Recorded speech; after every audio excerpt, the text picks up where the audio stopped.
శ్రీ నారా లోకేష్ గారికి మరియు మా శ్రీకాకుళం ఎంపీ రామ్మోహన్ నాయుడు గారికి, ఇచ్చాపురం శాసనసభ్యులు డాక్టర్ బెందల్ మసూద్ గారికి తెలియజేయండి ఏమనగా, అన్న మేము గత 2 నెలలుగా ఈ దుబాయ్ వచ్చి ఇబ్బంది పడుతున్నామన్నా.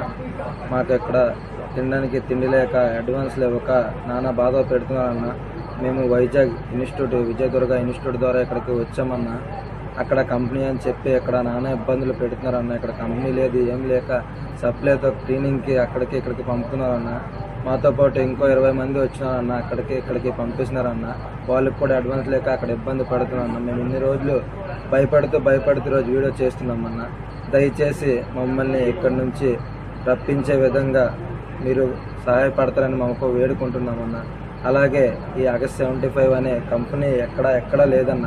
ఇచ్చాపురంలో 4 ఇన్స్టిట్యూట్లు మరియు వైజాగ్లో 3 ఇన్స్టిట్యూట్లు వాళ్ళందరూ ఒకటయ్యి ఇక్కడికి మాకు పంపడం జరిగిందన్న. ఇక్కడికి వచ్చిన తర్వాత ఏ కంపెనీ లేదు, ఏమీ లేదన్న. అందరూ ఇబ్బంది పడుతున్నారు. దయచేసి మా బాధల్ని అర్థం చేసుకొని మమ్మల్ని ఇక్కడి నుంచి రప్పించే విధంగా మాకు సహాయపడతారు.